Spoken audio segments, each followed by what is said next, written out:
دوستو، اگر آپ کی رات میں اچانک آنکھ کھل جاتی ہے اور آپ کو لگتا ہے کہ آپ کے آس پاس کوئی موجود ہے لیکن لائٹ جلانے پر کچھ نظر نہیں آتا، تو یہ عجیب ہو سکتا ہے۔ ساتھ ہی اگر آپ کے گھر کے الیکٹرانک سامان بار بار خراب ہونے لگتے ہیں اور آپ لگاتار ڈپریشن یا مانسک بیماریوں سے جوجھ رہے ہیں، تو یہ چنتا کی بات ہو سکتی ہے۔ کیا آپ کے گھر میں جنات موجود ہیں یا آپ جناتوں کے شکار ہو چکے ہیں؟ ان سوالوں کے جواب پانے کے لیے یہ ویڈیو آخر تک ضرور دیکھیں، کیونکہ اس میں ہم آپ کو کچھ ایسی باتیں بتائیں گے جو آپ کو حیران کر دیں گی۔ دوستو، جنات ایک ایسی مخلوق ہیں جو ہمارے چاروں طرف موجود ہوتے ہیں، لیکن ہم انہیں اپنی آنکھوں سے نہیں دیکھ سکتے۔ یہ مخلوق انسانوں کے دماغ اور شریر پر اثر ڈالنے کی طاقت رکھتے ہیں۔ جنات بھی ہماری طرح سمجھداری رکھتے ہیں، لیکن پھر بھی یہ ہم سے الگ ہیں۔ اللہ نے انسانوں کو مٹی سے بنایا ہے، جبکہ جنات کو آگ سے۔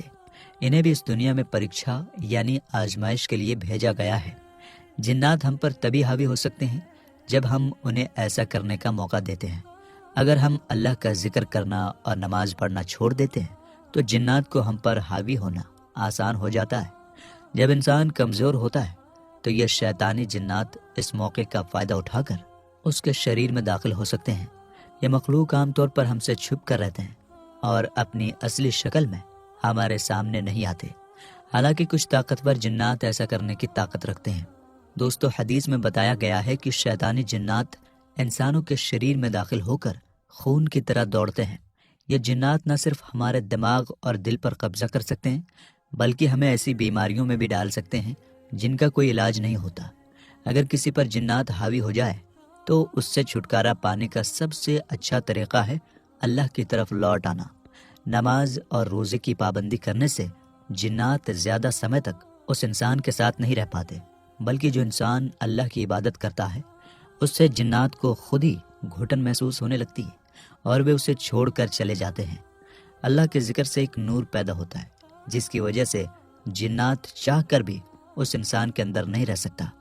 یاد رکھیں، اس دنیا میں اچھے اور برے دونوں طرح کے جنات موجود ہیں۔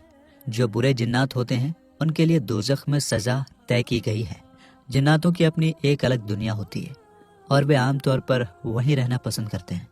یہ بنا کسی کارن انسانوں کو پریشان نہیں کرتے جب تک کہ کوئی انسان خود انہیں بلائے یا پریشان کرے۔ کچھ جنات انسانوں سے جلن، دشمنی یا نفرت رکھتے ہیں، لیکن ان کی سوچنے سمجھنے کی طاقت انسانوں جتنی نہیں ہوتی۔ یہی وجہ ہے کہ جب کوئی عامل یا جادو کرنے والا شخص انہیں کسی انسان کے پیچھے لگاتا ہے تو وہ بنا کسی خاص مقصد کے اس انسان کو تکلیف دینے لگتے ہیں۔ جب جنات کسی انسان کے شریر پر قبضہ کر لیتے ہیں تو وہ اسے تکلیف دینے اور پوری طرح کنٹرول کرنے کی کوشش کرتے ہیں۔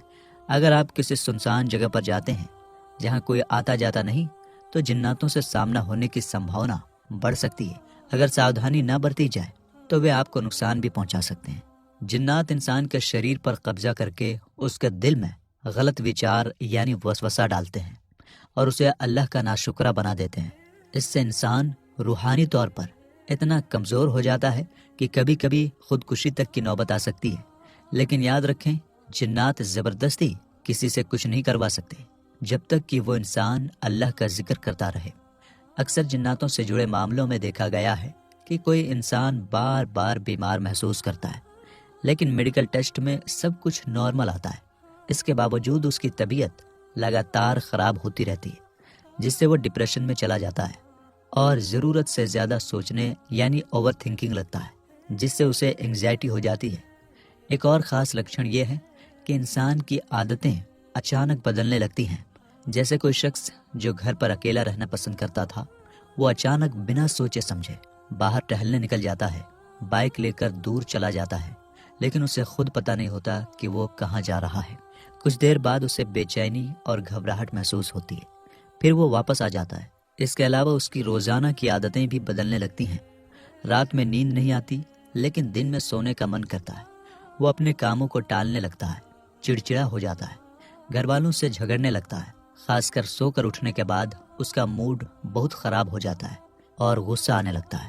جناتوں کی بھی کئی طرح کی قسمیں ہوتی ہیں۔ اگر کسی انسان پر بہت ہی خطرناک اور برا خبیث جن حاوی ہو جائے تو اس کے ویوہار میں عجیب بدلاؤ دیکھنے کو ملتے ہیں۔ جیسے ایسا انسان واش روم میں گھنٹوں بیٹھا رہتا ہے اور اسے وہاں بہت اچھا محسوس ہوتا ہے۔ وہ موبائل بھی استعمال کرتا رہتا ہے اور اسے سمے کا بھی پتہ نہیں چلتا کہ وہ کتنی دیر سے وہاں بیٹھا ہوا ہے۔ دھیرے دھیرے یہ جن اسے عبادت اور نماز سے دور کر دیتا ہے، یہاں تک کہ وہ جمعے کی نماز بھی چھوڑنے لگتا ہے۔ دوستو، اگر آپ کو کسی شخص کے ویوہار میں یہ سب بدلاؤ نظر آ رہے ہیں تو سمجھ لیں کہ اس پر کسی جن کا اثر ہو سکتا ہے، لیکن پھر بھی کسی اچھے عامل سے صلاح ضرور لیں۔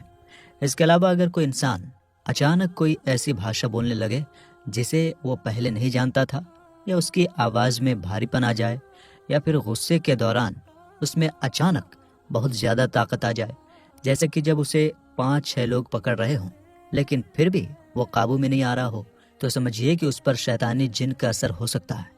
اگر کسی گھر میں جنات کا اثر ہو یا کسی انسان پر جناتی اثرات ہوں تو اس کی کچھ خاص پہچانیں ہوتی ہیں۔ ایسا انسان گھنٹوں اکیلے رہنا پسند کرنے لگتا ہے اور لوگوں کی موجودگی سے چڑ محسوس کرتا ہے۔ اسے سنسان جگہیں سکون دیتی ہیں اور اس کے دماغ میں ہمیشہ الٹے سیدھے خیال آتے رہتے ہیں۔ بھلے ہی اس نے اپنی زندگی میں بہت کچھ حاصل کیا ہو، لیکن دھیرے دھیرے وہ خود کو ناکام محسوس کرنے لگتا ہے اور خود کو کمتر سمجھنے لگتا ہے۔ یہ ایک بہت بڑی نشانی ہے۔ اس کے علاوہ وہ پورے دن سوتا رہے گا، نہ تو کھانے کا من کرے گا، نہ نہانے کا، اور نہ ہی کسی سے بات کرنے کا۔ اگر یہ استھتی لمبے سمے تک جیسے 3-4 سال تک بنی رہتی ہے تو اس کے شریر میں کوئی لاعلاج بیماری ہو سکتی ہے۔ شروعات میں جب ٹیسٹ کرائے جاتے ہیں تو رپورٹ میں کچھ نظر نہیں آتا، لیکن بعد میں وہ بیماری میڈیکل رپورٹ میں بھی دکھنے لگتی ہے۔ علاج میں ہونے والی عام غلطیاں: اکثر لوگ یا تو پوری طرح سے میڈیکل ٹریٹمنٹ پر نربھر رہتے ہیں اور ان چیزوں کو مانتے ہی نہیں، یا پھر پوری طرح سے عامل کے پاس ہی جاتے رہتے ہیں اور ڈاکٹر کے پاس جانا چھوڑ دیتے ہیں۔ حالانکہ صحیح طریقہ یہ ہے کہ بیچ کا راستہ اپنایا جائے۔ نمبر 1، ڈاکٹر کے پاس جا کر دوائیں اور علاج لینا چاہیے۔ نمبر 2، ساتھ ہی کسی اچھے عامل سے بھی علاج کرانا چاہیے۔ اس طرح سے صحیح بیلنس رکھ کر ہی شاریرک اور روحانی دونوں طرح کا علاج کیا جا سکتا ہے۔ دوستو، شیطان ہمارے کھلے دشمن ہیں۔ وہ ہم سے نفرت کرتے ہیں اور ہمیں غلط راستے پر لے جانے کی کوشش کرتے ہیں، لیکن یہ بھی جان لیں کہ ہر پریشانی کا کارن جنات کو ہی نہ سمجھا جائے۔ کبھی کبھی کوئی شاریرک کمزوری یا مانسک بیماری بھی ہو سکتی ہے، لیکن لوگ بنا سوچے سمجھے اسے جنات کا اثر مان لیتے ہیں۔ یہ غلط ہے۔ اس لیے سب سے پہلے ڈاکٹر سے صلاح لینی چاہیے۔ اگر پہلی بار میں کوئی بیماری ٹیسٹ میں نظر نہیں آتی تو دوبارہ جانچ کرائی جا سکتی ہے، لیکن اگر اس کے باوجود لکشن بنے رہتے ہیں تو پھر روحانی علاج بھی کرانا چاہیے۔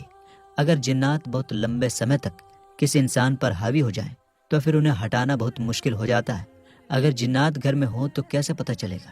نمبر 1، گھر میں عجیب آوازیں سنائی دینے لگتی ہیں، جیسے کسی کے چلنے یا رونے کی آواز۔ نمبر 2، یہ آوازیں 1-2 بار نہیں بلکہ بار بار اور کچھ دنوں کے انترال میں آتی ہیں۔ نمبر 3، ان آوازوں کا کوئی صاف کارن نظر نہیں آتا۔ نمبر 4، گھر میں رکھی چیزیں اچانک غائب ہونے لگتی ہیں، جیسے پیسے یا دوسرے سامان، جبکہ گھر میں کسی نے انہیں نہیں چھوا ہوتا۔ اگر کسی گھر میں جنات موجود ہوں تو کچھ خاص نشانیاں ہوتی ہیں۔ نمبر 1، چیزوں کا اپنی جگہ سے غائب ہو کر کہیں اور ملنا۔ آپ نے کوئی چیز نہیں رکھی اور وہ اچانک کسی اور جگہ ملتی ہے جبکہ اسے کسی نے نہیں چھوا تھا۔ نمبر 2، اچانک عجیب خوشبو یا بہت تیز بدبو آنا۔ گھر کے اندر اچانک کوئی اچھی خوشبو یا بہت تیز عجیب سی بدبو محسوس ہونا جس کا کوئی صاف کارن نہ ہو۔ نمبر 3، جانوروں کا عجیب ویوہار۔ کتے اور بلیاں جنات کو دیکھ سکتے ہیں۔ اگر آپ کے گھر میں کوئی پالتو جانور ہے اور وہ کسی کو گھورنے لگے، اچانک ڈر جائے یا بنا کارن ڈر کر بھاگنے لگے تو یہ بھی جنات کی نشانی ہو سکتی ہے۔ نمبر 4، ڈراؤنے سپنے آنا۔ اگر کسی انسان کو بار بار ڈراؤنے سپنے آتے ہیں جن میں کوئی سایہ یا عجیب مخلوق نظر آتا ہے تو یہ بھی ایک سنکیت ہو سکتا ہے۔ نمبر 5، صبح اٹھنے پر شریر پر نشان ملنا۔ اگر بنا کسی چوٹ کے شریر پر لال نیلے یا خروچ جیسے نشان نظر آنے لگے تو یہ بھی جنات کی موجودگی کی نشانی مانی جاتی ہے۔ نمبر 6، الیکٹرانک چیزوں کا بار بار خراب ہونا۔ جس گھر میں جنات ہوتے ہیں وہاں الیکٹرانک چیزیں جلدی خراب ہونے لگتی ہیں۔ بلب بار بار فیوز ہو جاتا ہے۔ کوئی الیکٹرانک ڈیوائس صحیح کروانے کے بعد پھر سے خراب ہو جاتا ہے۔ ہولڈر یا سوئچ میں کوئی بھی نیا بلب لگاتے ہی جل جاتا ہے۔ دوستو، یہ جو معلومات ہم آپ کو دے رہے ہیں یہ کئی عاملوں سے معلوم کر کے، پرسنلی ان سے بات کر کے اور ان لوگوں کے تجربوں سے آپ کو بتایا جا رہا ہے جن کے ساتھ ایسے واقعات ہوئے ہیں، لیکن اگر آپ کے ساتھ بھی ایسا کچھ ہو رہا ہے تو چنتا کرنے کی کوئی بات نہیں ہے، کیونکہ اللہ تعالیٰ پوری طاقت کے ساتھ موجود ہے۔ آپ کو چاہیے کہ آپ اپنے گھر میں سورہ بقرہ پڑھیں اور سنت اور نفل نماز گھر پر پڑھنے کی کوشش کریں۔ حضور پاک صلی اللہ تعالیٰ علیہ وآلہ وسلم کا فرمان ہے کہ اپنے گھروں میں اللہ کا ذکر کرتے رہو اور گھروں کو قبرستان میں نہ بدلو۔ اس کے علاوہ لگاتار مسنون دعاؤں کا پالن کریں، قرآن کی تلاوت کریں اور ڈرے نہیں، کیونکہ ڈرنے سے شیطان اور طاقتور ہو جاتے ہیں۔ وہ پہلے سے ہی آپ کو ڈرانے کے لیے آتا ہے، اور اگر آپ ڈر گئے تو وہ اپنے مقصد میں سفل ہو سکتا ہے۔ جب بھی ایسا کچھ ہو یا ڈراؤنے خیال آئے تو آیت الکرسی پڑھیں اور شیطان سے اللہ کی پناہ لیں۔ اگر آپ کے ساتھ بھی ایسی کوئی گھٹنا ہوئی ہو تو آپ ہمیں کمنٹ میں ضرور بتائیے اور اپنی دعاؤں میں ہمیں یاد رکھیے۔ تو دوستو، ہم امید کرتے ہیں کہ آپ کو اس ویڈیو سے بہت کچھ جاننے کو ملا ہوگا۔ ویڈیو پسند آئی ہو تو لائک اور شیئر کیجیے۔ ملیں گے انشاءاللہ تعالیٰ ایک نئی ویڈیو کے ساتھ۔ السلام علیکم، اللہ حافظ۔